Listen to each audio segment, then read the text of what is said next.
It has been a season full of ups and downs. A difficult few months where we flirted with relegation at one point, but we are now on an unbeaten run of 14 matches. But today, the curtain finally comes down on the Sky Bet League One season. Around 1,400 have travelled to Wycombe to today's finale. Like Charlton, Matt Bloomfield's side maybe haven't had the season they were hoping for. But like Charlton, form in recent weeks have ensured a 5-game unbeaten run. One more game remaining, and with 55 minutes until kick-off, let's take a look at what we got coming up. We'll hear from the main man, Nathan Jones. We'll hear from the under-16s coach, Kieran Cullerton, ahead of a huge final at the Valley on Tuesday. And we'll take a look at some highlights from our panel in the Charlton TV studio. What a photo. What a photo. A warm welcome to everyone who is joining us today all around the world, and that includes the UK as well, because it is an early kick-off. If you haven't as yet, please get your match streaming pass in for just £10. Delighted to say, of course, joined by Charlton hero, legend as a player, manager. He's got a stand named after him. It's Alan Curbishley and Steve Brown. Yeah. I knew I was not going to match that. Stevie Brownie. Stevie Brownie, that's it. Yeah. The list was getting longer and I thought, oh, no, just Brownie. How are we? It's been a few weeks since we've been together, hasn't it? Too long. Good. Too long. Good.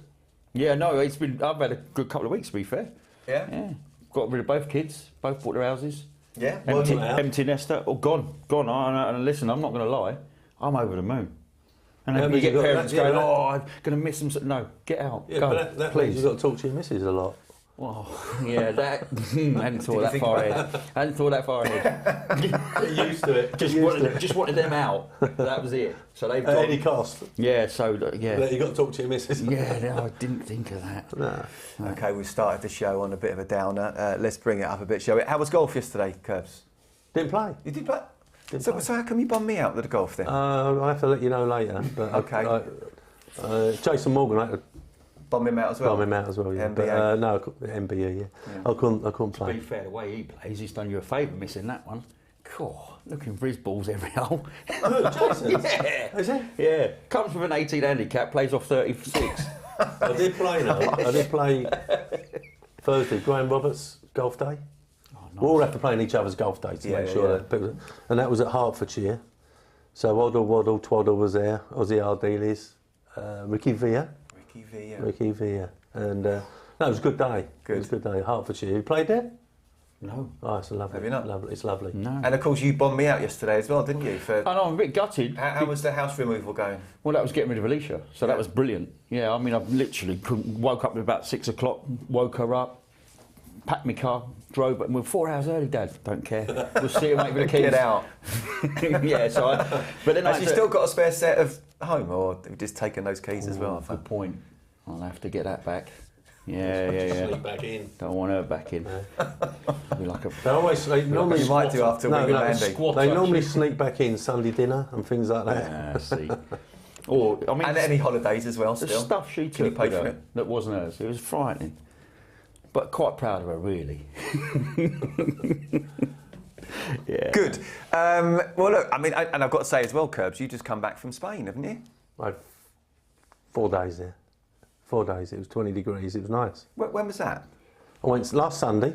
Right. So we've done the show. But didn't you go like a month ago to Spain as well before you went to Cancun? No, don't know. I can't remember. Can't remember. She's on a cruise next weekend. I mean, Don't tell them. They might go around my house. Well, no, I might. Oh, she might have kicked it.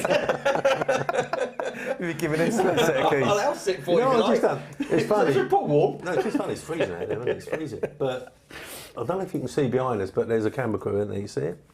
And the South African camera crew, they've been over in England for a week doing different things, interviewing different people, and they've just come over to interview us about Fishy and Bartlett. And as they asked me about Sean, I went, well, if you ask me about Sean and Bart, I think about Sean and, yeah, like physical, boom.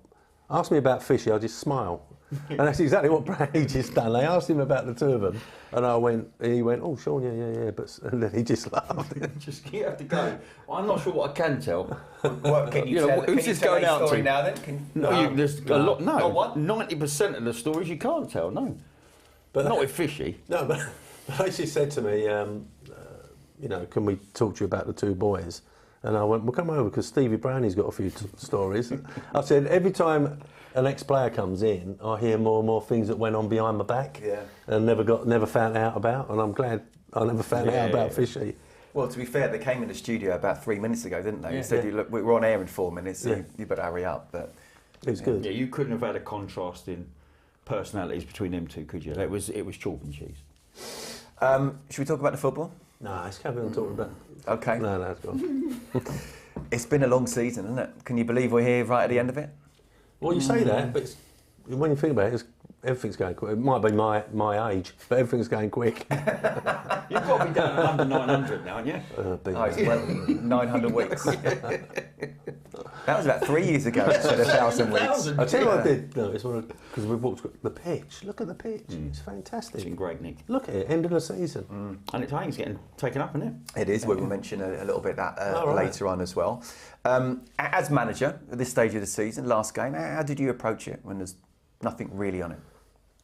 Give a few people a game, which is what Nathan's been doing. And yeah, just hopefully you can see the season out with no one getting hurt, because that can throw a real spanner in the works. Someone getting injured in the last couple of games, or even the last game, and you've got him earmarked to be starting next season. That's a difficult one. So yeah, you just hope you get through today, and there's no injuries. What about you, from a playing perspective? That last game of the season where there was nothing on it? Out somewhere. No, I mean, the holiday was normally booked, wasn't it, in terms of the away trip. I think from a personal perspective, when you get towards the end of the season, you can't wait for the summer. You can't. You need a rest. You want to go on holiday with the family. But we were notorious for dropping away, weren't we? When we retained Premier League status and 40 points and we got to 42, we were notorious for dropping away. And it was a tag that sort of stuck a little bit. And I think you tried to address that. The bonus scheme was changed to try and address that slump, because it was worth so much money per place that you were finishing. We couldn't work it out, could we? Why it was happening? It was just, it's just a subconscious. I was trying to explain it yesterday. It was a question asked me on another show yesterday, and I said, subconsciously a player goes to look after himself. Because of what you've just said, you do not want to be injured over the summer. You've worked so hard during the season. The last thing you want is to be coming in every day, or 2 or 3 times a week. And if it's a long-termer, horrific. So you go into this mode when you've done your job and you know you're safe. Look after yourself a little bit as an individual. And that, obviously, I think impacts the team, because if everybody's thinking along those lines, you do tail off a little bit. But incredibly, when the bonus scheme was changed and we got more for finishing higher, the effort still went in. It wasn't hard to work out. You should have told us it earlier. Honestly, unbelievable. But Curbs, I mean, 14 unbeaten, but 10 of those are draws. Well, it's one of those where subconsciously, of course, you want to win, but you don't want to lose. So how do you approach? So how many draws? 10. 10. Yeah. Well, let's take 6 of them and turn them into wins. So many points there that could have made a massive difference. Yeah. I think I don't quite know why. What was them stats we had last week that we've come back and so many points? It went from both, losing. It went both ways. Yeah. It said something that we were fourth in the league for coming back from losing positions, but then we was up there again for dropped the most points. Dropped the most positions. 27. Coincided with the problem. Yeah, so we've dropped nearly 10 wins, or 9 wins worth of points we've dropped. Perhaps the thing is get your nose in front and then go bang for a little while. We're not coming out of our half if we can help it, and you ain't going to get round us or through us. And it's difficult as well in terms of like the last game of the season, but there'll be youngsters coming in or whoever. We'll look at the side in just a second. But in terms of we're not in that relegation battle, which we thought we might have been a couple of months ago. How thankful are we of that? Yeah, I mean, I think sadly something had to be done, and we've seen interviews now that suggested Nathan was earmarked earlier on in the season, couldn't get it done. So, you know, I think Michael Appleton had an opportunity there. And actually, when he came in, I thought he started well. We looked like a better side than we did in the first few games. And it didn't last long enough. I don't know what happened, if there was a moment that something changed. But we had a terrible December and couldn't recover. And so I think the change was inevitable. And Nathan's come in. And there was I remember it distinctly. We were sat here, and the results on the night meant we dropped into the relegation zone. In live play, but by the end of the night we'd popped out of it, and and that was the closest we come to being stuck in there. But we were still far too close for comfort. No one could have envisaged at the start of this season we were going to be fighting a relegation battle at some point, and we were. And thankfully Nathan's come in, steadied the ship. And listen, 10 draws and 4 wins, has got the job done. So we can, we would have liked more wins, of course we would. But he's got the job done, and hopefully, like Curbs has said previously, you get your 6, 7 or 8 player changeover, and it should be the last one. Yeah, it really should be the last one. I think also he's been mixing and matching, hasn't he? Yeah. It's not been as settled too much, people are changing. I think with Michael Appleton, I think, we've been talking about, me and Brownie just earlier, to lose Miles and really Chucks as well, in certain respects, they're an half hard. And from last season, Vazaki as well, so suddenly goals have gone, And I think if I'm Nathan, if he asks me about anything next year, I know Brownie will talk about defensive work and clean sheets and that. But Alfie May, we've got no one remotely near Alfie. And if you're going to be successful, we've got to have 2 up there who are banging, like Alfie 20 odd and someone else 15. I haven't seen too many goals from the midfield 4 or 5 or whatever it is, and nothing from the back 4. So something's got to change. We've got to be better at set plays for the back 4, someone to get some more goals. Midfield, we've got to chip in, and we've got to find someone else, if it's Alfie May and whoever, who's going to chip in and give us enough goals so that we've got a chance of getting in the playoffs. I think that is officially the longest first part we've ever done, 12 minutes. Yeah, I'm keeping Nathan Jones ready. Nathan Jones ready, I'm getting in my hair. So let's hear from Nathan Jones, shall we? He spoke to the press earlier this week. Nathan, sadly we didn't get the win we all wanted at our last game at the Valley of the season, but extended our unbeaten run, of course, the 14. You've been disappointed in the draws, but and also upset about the first half showing on Saturday. But in many ways, does that sometimes help you focus on what you need to do going forward? Well, yeah, I think we're clear on what we need going forward. There's been too many draws this year, and for the club to be in the position it was, 16 games ago or whatever, then look, it's not been the season that everyone probably wanted. But I've been disappointed because there's not been a real complete performance. Like, there's always been something that has just let us down slightly in terms of stuff, and that's what we've just got to know that we've got to get better at. But look, we've gone from not winning in 14 to being 14 unbeaten, so it shows we've made some progress.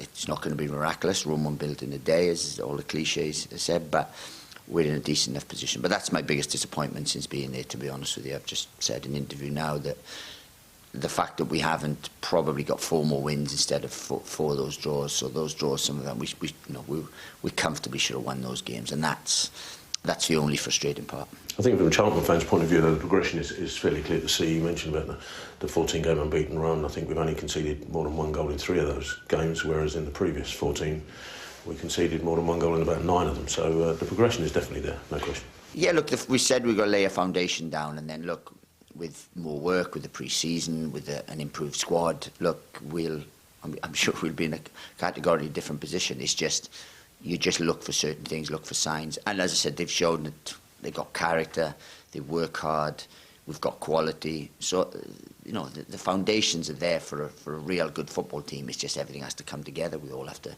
step up a little bit more.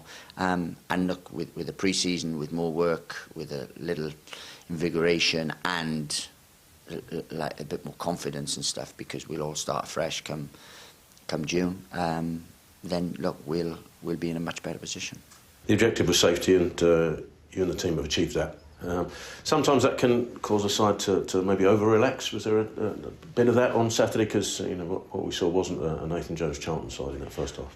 Well, look, you have to ask the players that, but I saw a lethargy in our first half performance that we had to change. You know, we changed, and we tried something different as well.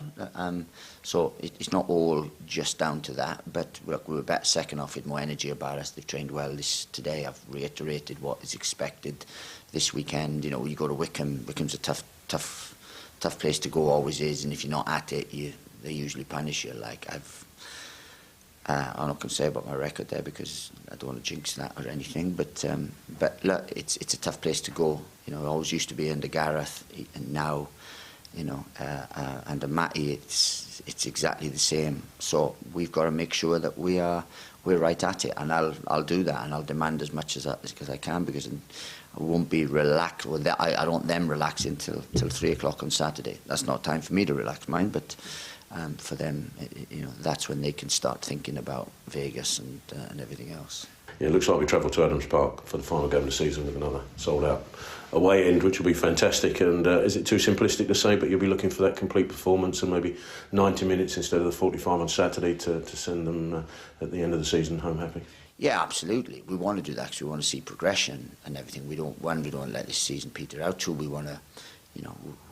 We want to win a football game. We want to, you know, keep adding points, keep adding certain things. And I said, come on, it wasn't about like just surviving. It's about how far can we go? Like how far. You know, we should be mid-table now, like from where we were in terms of the points, but we're not for some reason. So we've evaluated that. We know what we need to do, and moving forward, we'll do that. But I want us to finish as strong as possible.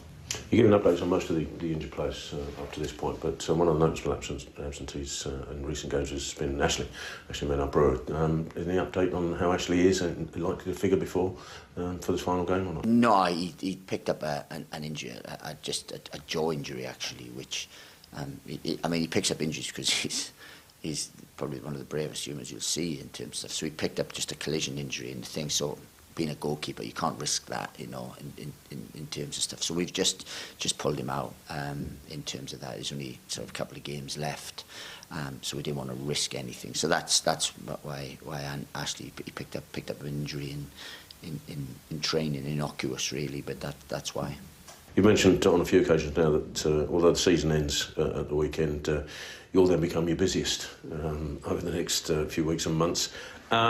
Maybe for shaping next season. How difficult is that to plan, though, when you consider that across all divisions there's still a number of games left, whether it be playoffs or league games? How difficult it is to have discussions and plan things with that going on? Look, it's always tough. The transfer window is always tough and things, but they're exciting, you know. They're especially when you see players land and you see, you know, how your squad's shaping up. It's a really exciting time. It's hard work. It's probably as big a time-consuming time for me, and you know, when everyone else is holidays and stuff, I'm travelling the country, I'm having meetings, I'm trying to persuade, I'm on the phone, and that's what the life of a manager is. But this time is so essential. It's so essential now to come out so that in June, so we come back on June 27th or wherever it is, and I'd like us to be almost complete. The squad is always maybe 1, 2 at maximum that you haven't quite got in, but I want us to be as almost complete as we possibly can be, so that they get full pre-season, get the full games programme, and we're able to have as many as we can and affect as many as we can moving forward into the August start. OK, well, lots to get stuck into there, but let's have a look at today's team then, shall we? Kane Ramsey, Lucas Ness, Tyreek Backinson and Daniel Kanu return to the starting lineup for the final game of the season against Wycombe. Connor Coventry moves to the bench, while Macaulay Gillespie, Tayo Eden and Connor Wickham aren't involved in the Matchday squad. So let's talk about that sort of system from last week, then Brownie, and it didn't work. Why do you feel it didn't work, and do you feel this is better suited? Yeah, I think they're comfortable. I think we saw that second half, that they're more comfortable in this shape. It didn't work because it just looked like the players couldn't get their head around the role and responsibility they had within the team. It just wasn't working. Where did we give an outball that say Shrewsbury were the better side in the first half, and so therefore the system couldn't impact on them, remains to be seen. I don't necessarily go along with that, but I just felt like we couldn't grasp it as a team. It just didn't work. You know, what normally happens is you get your fullbacks high, there's your width, and the 4 midfielders overrun their midfield because they can't control the 4 that you've got in a diamond shape. It just didn't work. It didn't work. They couldn't get going. Dobson looked like a fish out of water, didn't he? The right side was struggling. Yeah, really struggling with Thomas at right back and Dobb on the right. Yeah, didn't work. Are we able to get that side back up for today? I mean, how do you see then in terms of the side that's picked here, Curbs? I'm glad Ness is in it because I think that, you know, physically, you know, he needs to be playing, and I think he needs to have a look at him, Nathan. Me personally, I would have slung Chucks in for all sorts of reasons. Firstly for Chucks. Now, I'm not here to criticise or anything, but if you're conditioning that player to have him 35 minutes every game, right, then, you know, I'm saying for him mentally and everybody else, start a game, even if you come off at half-time, even if you come off after 60 minutes, mentally you've gone the other way. Or is he just now going to be, if it was Eddie Jones, he'd be a finisher. You know, coming on for 30 minutes. That's what you are now. You're a 30-minute player. How mentally is he going to get out of that? Unless you stick him in a game like today, well, there's nothing on it, and give us half a game, give us 60 minutes. I think everyone will gain. Now, if he got injured, we know that anyway. That's the big problem.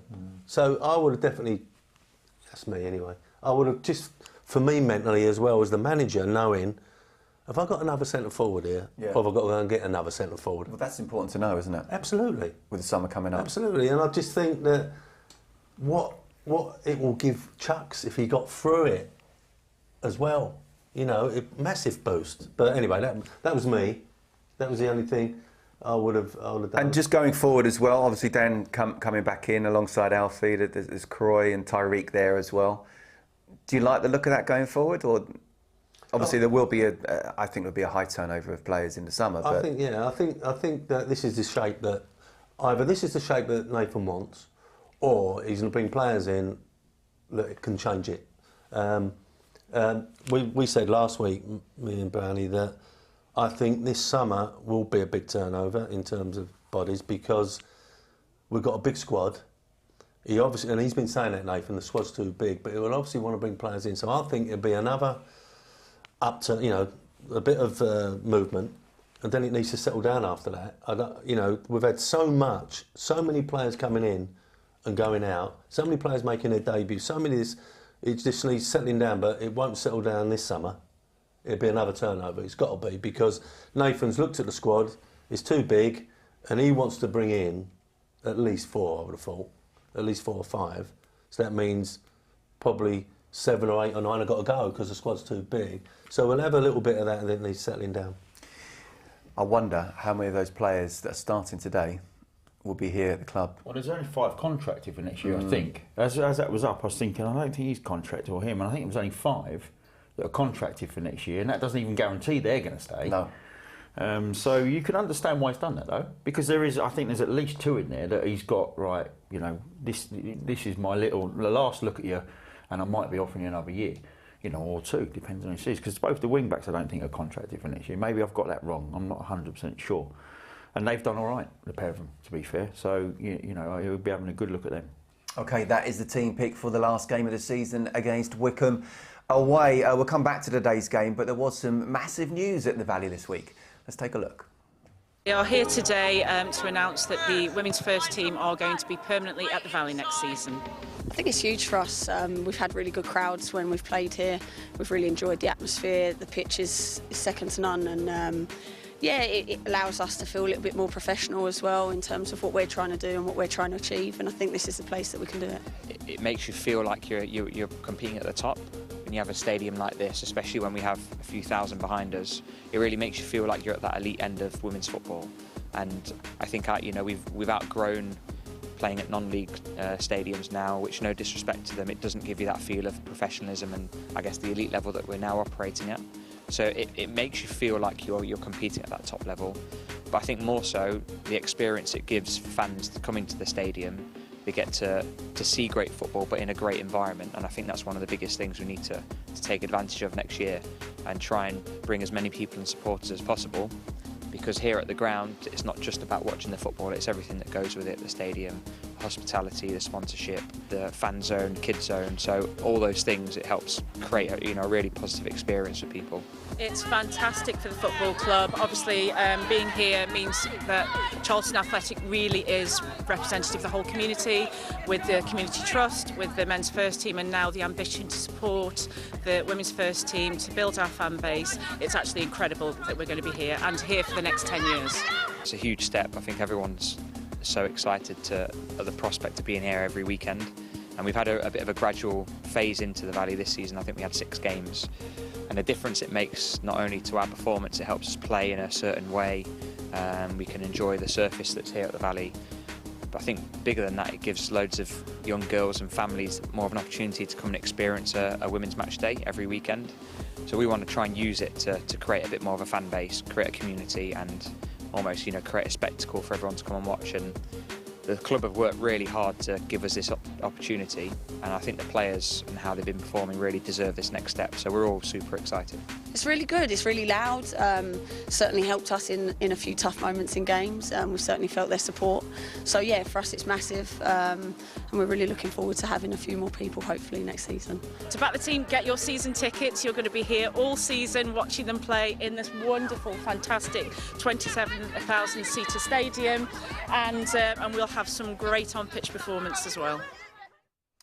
Yeah, that is fantastic news that Charlton women will be playing every home league game here at the Valley going forwards as well. And Curbs, look, we'll start with you because as you've mentioned before on several occasions, haven't you, about the importance of it. So how big is that? Yeah, it's really good news. Really, really good news.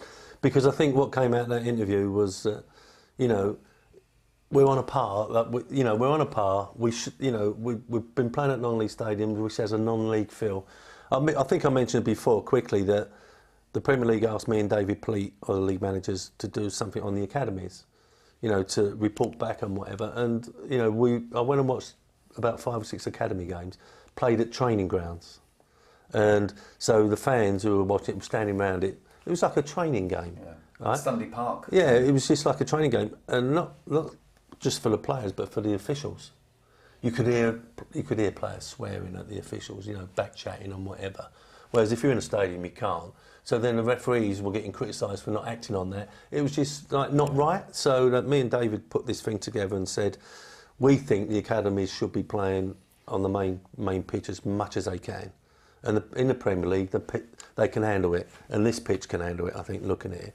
And that's the same thing now. I think it's a great move. I think the women's team will grow because of it, and the fan base will as well. Yeah, you talked about the pitch. You touched on the pitch earlier as well. There will be a new state-of-the-art pitch installed here at the Valley this summer, been paid for by a 6-figure instalment from the ownership and a £750,000 grant from the Premier League Stadium Fund, which is great news for the club, isn't it? Outstanding, actually, and we've seen footage of games at the training ground, and I totally agree.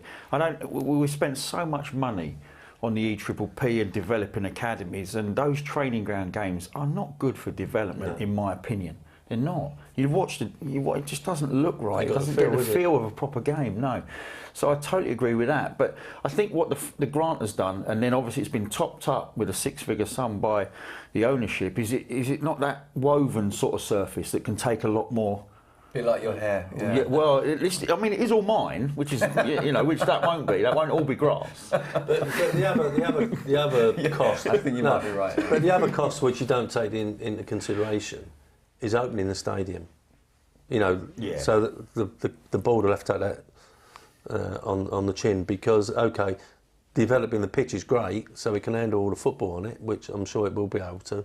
But then you open up the stadium, and there's not a full house, if you like, or not a lot of fans. So that's another cost. So when you see the Spurs and the Arsenal and whatever, they open it up, they know they're going to get 20, 30,000. Yeah. But if you're not getting that sort of crowd, then you've got to take it on the chin for a season. Yeah, absolutely. I think Arsenal women have hit 60,000. But let's talk about the football, shall we, there as well. Charlton women second in the league, need to beat Southampton at the Valley tomorrow and hope Crystal Palace to lose, but they also need a turnaround of 22 goals. So, I mean, let's be fair, it's not going to happen. It's been a really good season, but unfortunately Palace are the ones who are going up, and we beat them twice this year. Yeah, but I mean, we had a tiny little blip. We had a long break.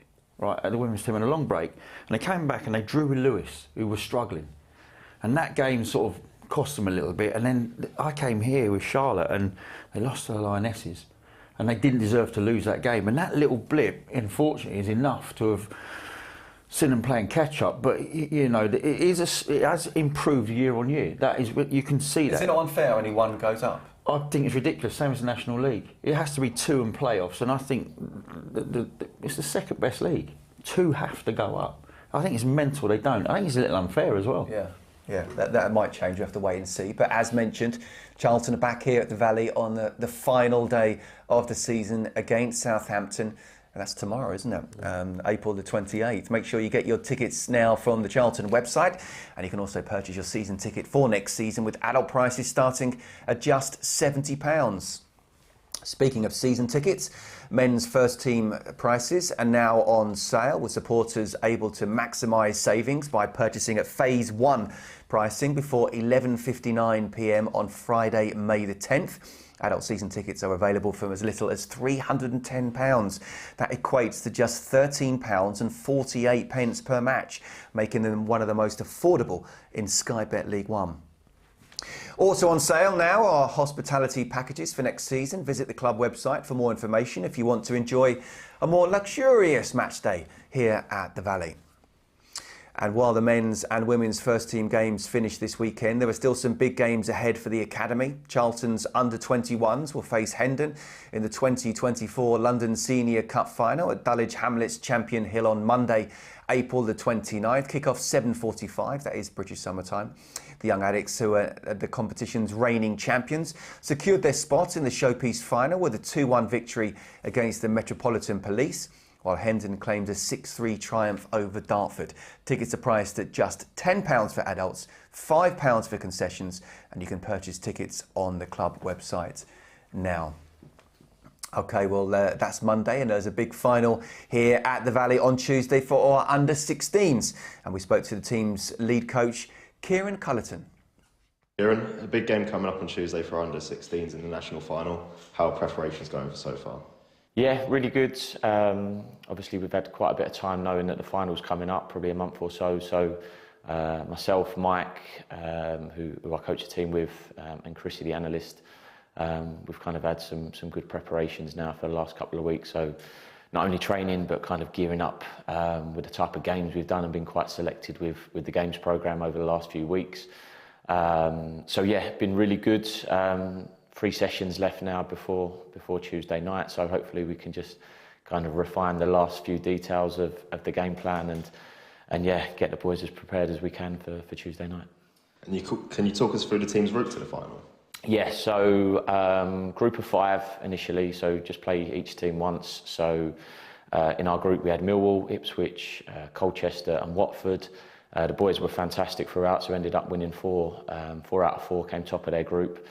And then from there, we played Coventry in the quarter-final, and then Cardiff in the semi-final. So yeah, really good. The boys kind of really thrived on the competition and the competitive moments that they could have in the tournament. So yeah, 6 wins out of 6 so far, and yeah, hopefully make it 7 on Tuesday. What will it mean for the boys to be walking out at the Valley on Tuesday? Well, I know they're really excited. I think the most pleasing thing for me is kind of it's like the culmination of not only their under-16s season, but kind of like their culmination of their journey as schoolboy academy players with us. So I'm really excited for them to have that moment, and I think they'll really thrive on it. But yeah, it just feels like the right time. They've had some tough seasons. I've had the privilege of working with them at 4 different age groups, so 12s, 14s, 15s and 16s. And they've always been a really talented group, but probably the biggest question mark we would have had of them would be like getting over the line when there's competitive football, because the boys don't really experience that too much. So I think now the season and the way not only their performance has gone, the way they've applied themselves and obviously the results in this competition, I think they're really geared up for not only the evening, the experience and to play their best football.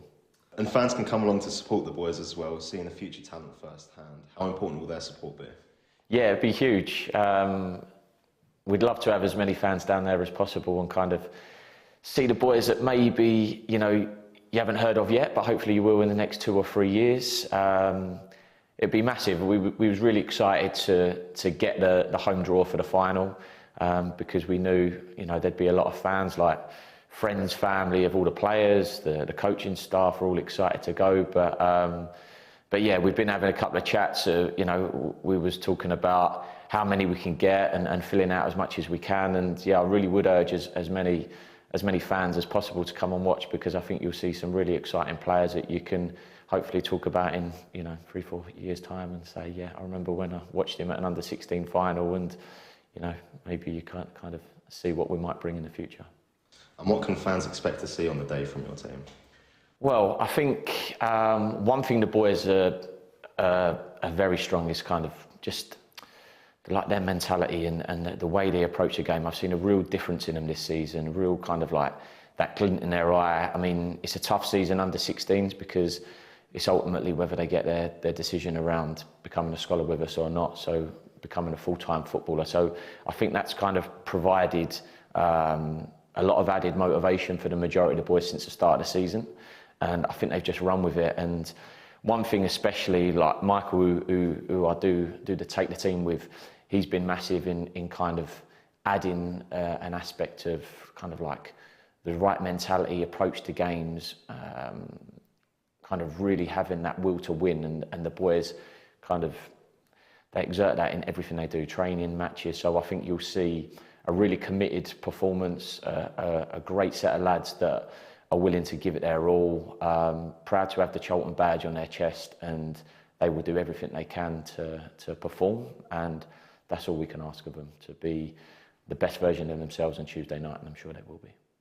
What sort of test will you be expecting from Bristol City on the night? Well, we haven't played him yet, so you know, maybe guessing a little bit. We've seen some of their games. Probably don't want to give too much away, but we kind of think we know what we're expecting. They're a really dangerous team. They're going to bring a lot to us.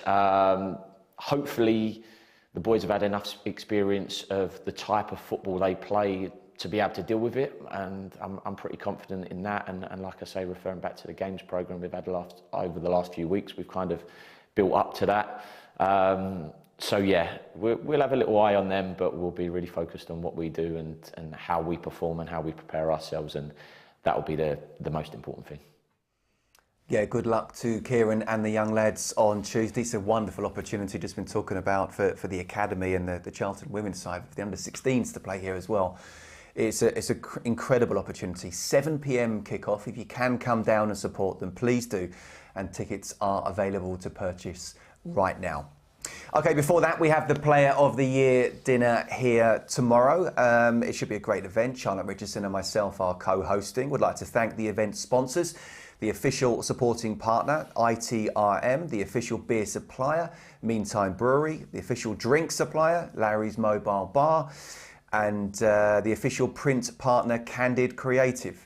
But let's talk about the men's Player of the Year, shall we? You discussed it recently. I know, I think we kind of know who might well win that. But what about young player?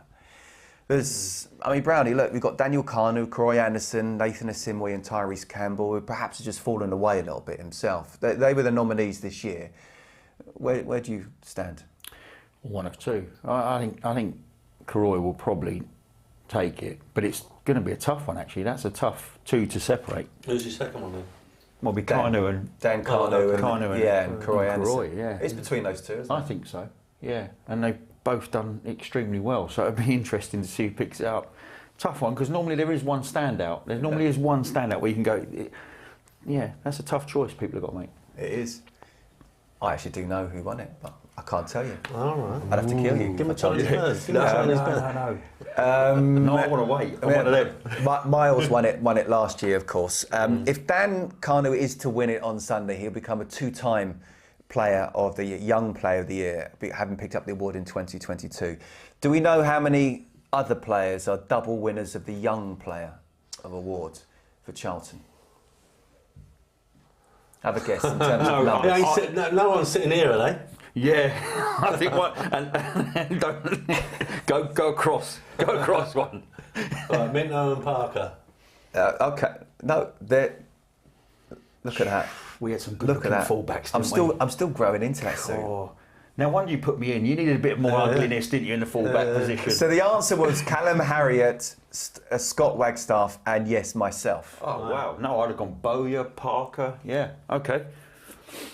Well done, you. Yeah. Some player, or some Barnet. Where you put that trophy? Where's No that? Where's that trophy Do now? you know what? I think I've still got it. Yeah. I do. Wait, Bond. It's in everything's in the garage. I've got no memorabilia in the house. Everything's in the garage. As well as Player of the Year dinner, there's another event coming up at the Valley. Dean Kiley will be joining you, Brownie. Is that right? I believe so, yeah. And a host of other legends. That's not fair. He was here. Quickly take a snapshot of that and send it to him. Scott, he was here last week. He can't watch the game, didn't he, last week? And he was talking. They was playing West Ham the next day. I said, "How's it going?" He said, "I'll just kick balls at goalkeepers all day." And it's not a bad job, is it? No. I said, half volley or volley? He went, but then two were going out. Right, Did you go out, did you? No, and I was fearing the worst. I was fearing the worst. Both of them. Did it get messy? Soppy as ape, so. Ish. Well, he can't drink, can he? Nor can Dean, I don't think. No, he can. Oh, can he? Yeah, I don't even try and keep up with Dino. Should we at least finish off the event that I'm meant to be promoting? Yeah. Dean Kiley will be joining Brownie and a host of other legends May the 9th for a special event with Jameson. £10 a ticket, and it does include a free Jameson whiskey when you arrive. Brownie, you're not going to have a whiskey straight away at the start, surely? Like whiskey, unfortunately. Okay. Now, we've just mentioned Miles Lee-Burnham. He was one of the players that spoke to Charlton TV after the men's first team's EDI training this week. Let's take a look. So today we had an EDI meeting with the full squad, the PFA, just around education and just trying to teach us all new things really. I think when we think about Charlton Athletic, historically, equality, diversity and inclusion has been embedded in virtually every single facet of the club. On the field of play, the brilliant work in the community trust, look at the women and girls football, and I think that, historically Charlton's also, equality, diversity and inclusion has been embedded in the structure of the organisation. And I think under recent years, that's not been as effective as we would have liked. And what's really been fantastic since I've come to the club, I came to the club because of Charlie McVan and James Rodwell. I'm a Charlton man, I'm a football man of course, but they says, Paul, we need to reconnect with this. We need to reconnect with this great fan base. And I thought that was really, really insightful. So that's why today was about the education for the players, talking about reporting, giving them the confidence to report, when wrong things are said, and calling things out. Because if you can't report it, you're not going to be you can't investigate it. So it was a really fun, engaging, interactive. Me being an ex-player, you're always thinking ahead. So it was, hopefully they got a lot of benefit from it. Yeah, I think it's important what we learned today in terms of all the different topics on diversity, especially on how to report it, because sometimes people hear it and they won't report it, and if it's not reported, how can it be solved? So yeah, especially in the modern day as well, on social media, you see all the comments and different things. You might even get a private message, and it's nice to see that the PFA are obviously taking action and making sure that all these things are clamped down on. The PFA are the players' union, and as I was saying to some of the players, the PFA is your union. They're here not just to support you during your career, but after when your career's over, because there's one guarantee, as I know, your career starts, one day it finishes, and then you have to transition. And it's important that those players, even the younger players, understand that. So I thought everybody individually and collectively got so much from it. Yeah, good to hear from Paul there. Always good to see Miles as well. We certainly could do with him fit next season. OK, now we've been talking promotion campaigns recently on Charlton TV. It's been great hearing from Curbs and Brownie on their successes, but it has raised just a slight issue. We've seen lots of goals and assists from Stevie Brownie. We did, yeah. Even though there weren't that many. Caught me by surprise. It was nice. A disproportionate amount, one might say. In fact, more than one might say. So, Curbs, we dug into the archives and found this picture of you playing for Charlton, which was popular when it was used on the club's social media channels this week. Popular player and a popular kit. And Curbs, look, I'm actually quite wary myself, just because I have played with you, that you're not just a football manager. You know, you are a player. So, and you were a player. How much do you enjoy playing for Charlton? Well, it was interesting. I was just talking to. We've got this South African TV crew we were talking about, and my last game for Aston Villa was against Liverpool on the Saturday and drew 0-0 in front of 40,000. And my first game for Charlton was in front of 4,000 against Grimsby. Lurker scored a hat-trick and I scored in the first game. We won 4-1. Lurker's Rob Lee. Yeah, Rob Lee. And Chris Nichol, God bless, just passed away, but he was player-manager for Grimsby at the time. And we won 4-1. And Lenny Lawrence, when I signed for the club, never brought me to the Valley. He met me in town, him and Jimmy Hill met me in town, and then when I started thinking about it, we then met again in town. And I said to him, when the first time I got to the ground, he went, "That's why I never showed you the ground, cocker." Are you ready for this, cocker? Are you ready for this? Because this part was condemned, really. It was just, the bank, the big bank. And 4,000 people, so yeah. But in all fairness, I came thinking, I showed one that I'm a decent player and I might get another move. Because I'd been in the Midlands for 4 or 5 years. I had to get back to London for all sorts of reasons. And, Lenny gave me the opportunity, which was the best thing that happened to me. But when I first came here, I was playing to get away, if you know what I mean. Yeah, but understandable. You just come from Villa in what's now the Premier League, and now you're sort of in a relegation clash in the second tier. Do you remember Curbs as a player? If not, I'll just... No, absolutely not, no. Right. No, by the time I got here, he was Lord of the Manor, wasn't he?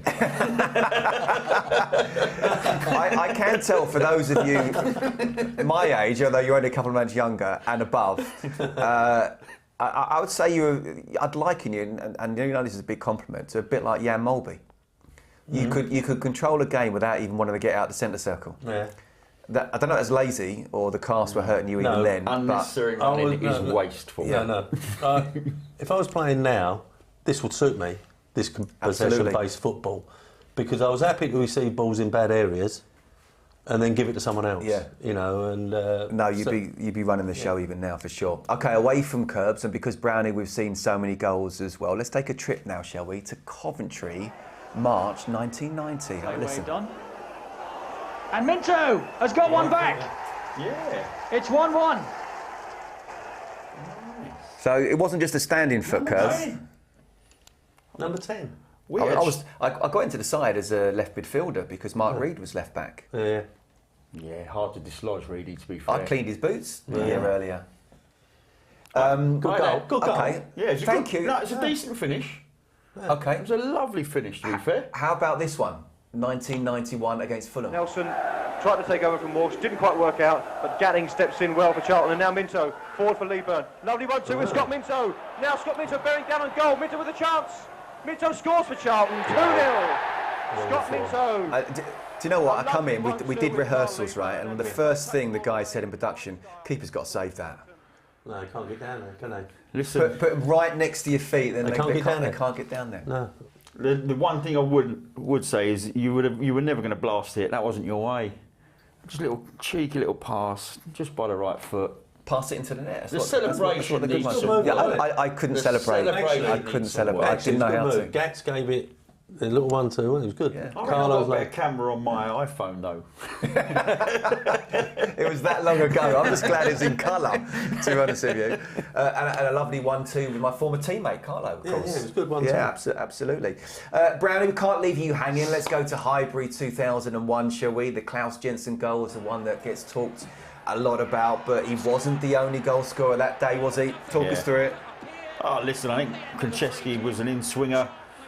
Of course, I lost my marker again. Give him a little shove before it came in, lost him. I think it was Grimonde was picking me up.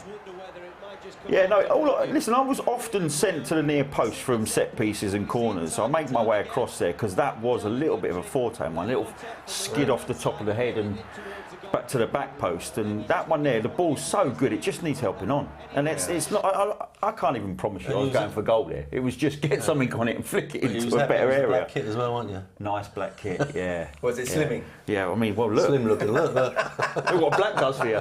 It's a great colour. That was a good day. Was that the plan all week? Get get it in the box. And get it in. No, Scotty. Honestly, we could have been 5 down. Couldn't we, at that they were point? fantastic. They were unbelievable. They were fantastic, and such a great side, weren't they? But you know, I've told this story before, probably not you, but we've gone in me, Keith, and I've gone in to see Arsene Wenger, and he ain't there. You know, you go in there to have a drink with the manager in their room, and Pat Rice, who was brilliant, was pouring out the drinks. And I went, "Where's Arsene then? Where's Arsene?" "Oh, we'll be here in a minute." Yeah, okay.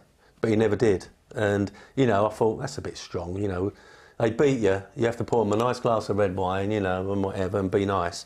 So as we're walking out to get on the bus, we're just coming to the dressing rooms, and I wanted to go to the toilet. I said, "Merv, I've got to go to the toilet first before we get on the bus." Tried to open the toilet door, and I couldn't get in. So I opened up this other door, the other side. I tried to open up the away dressing room, couldn't get in. Gone that side, and Arsene was sitting in there on his own. Was he? Yeah. Hiding? Well, he was watching a bit of the game. And I thought, well, he went, I went, oh. Just walked off. Yeah, but you weren't fluent in French then, were you? No, like you are now. No. But match days, Arsene, non-match days, socially brilliant. But during the games, he was just like...